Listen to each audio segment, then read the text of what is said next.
Hutan adalah salah satu tempat hidup beraneka ragam hewan dan makhluk hidup lainnya. Hutan merupakan rumah bagi mereka. Pada suatu hari, Raja Hutan berpidato di hadapan semua hewan di hutan dan mengatakan, "Untuk menghadapi tantangan dunia baru, maka aku akan mendirikan sebuah sekolah.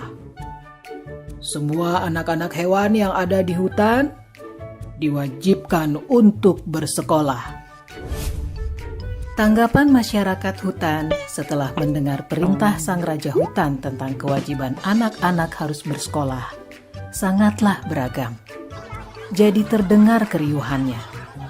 Mereka mendiskusikan kurikulum yang harus diajarkan di sekolah hewan tersebut. Semua memiliki pendapat yang berbeda.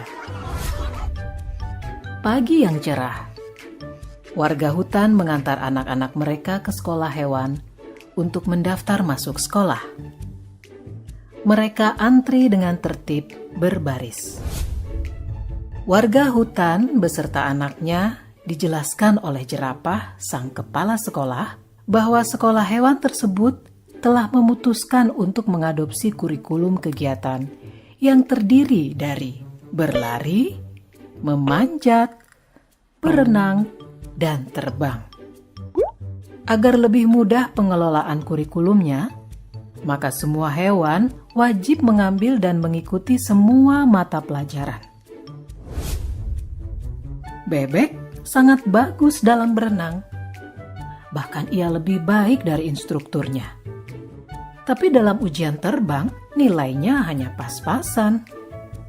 Untungnya, ia tetap lulus ujian terbang tersebut. Yang membuat dia sedih adalah hasil ujian berlarinya. Ia mendapatkan nilai yang sangat buruk karena dia sangat lamban dalam berlari.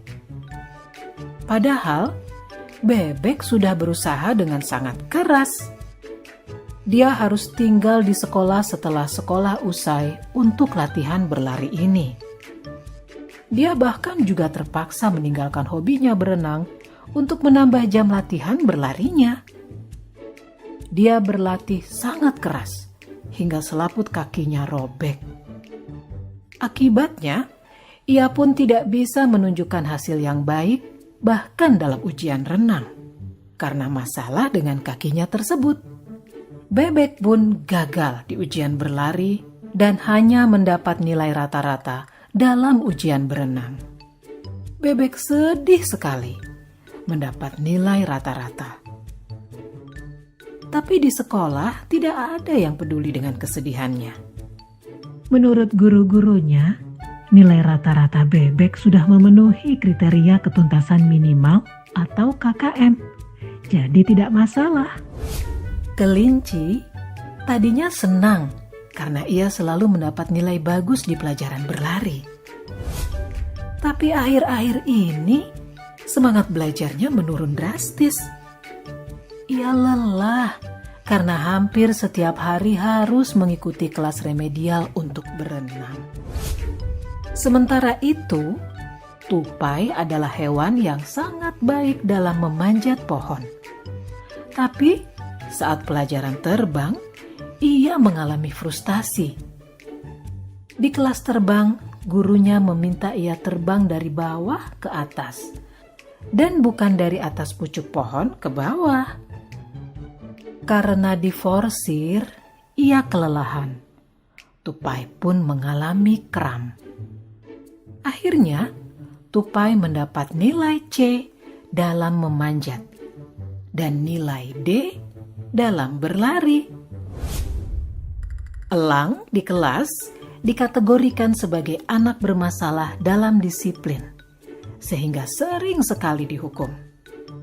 Di kelas memanjat, ia selalu mengalahkan semua hewan yang lain dan sampai ke pucuk pohon terlebih dahulu. Tetapi, ia bersikeras untuk naik ke atas pohon dengan menggunakan caranya sendiri. Menurut elang, yang penting adalah tujuan akhirnya. Ia akhirnya juga tidak lulus. Walaupun gurunya sudah memintanya untuk terbang dari bawah, ia tetap tidak mau mendengarkan. Psikolog sekolah mendiagnosis Elang memiliki oppositional deviant disorder, gangguan oposisi menantang. Rencana modifikasi perilaku yang ketat pun lalu dikembangkan untuk elang. Pada akhir tahun, seekor ular yang kebetulan bisa berenang sedikit, berlari sedikit, memanjat, dan terbang sedikit, memiliki nilai rata-rata tertinggi di antara para hewan. Sebagai murid yang dianggap terbaik, ia diminta mengucapkan pidato akhir tahun mewakili hewan-hewan lainnya. Anjing-anjing padang rumput memutuskan tidak bersekolah karena tidak ada kurikulum menggali. Para orang tua anjing kemudian lebih memilih mengirimkan anak-anaknya untuk magang kepada musang, sambil terus mengkritisi kebijakan sekolah hewan.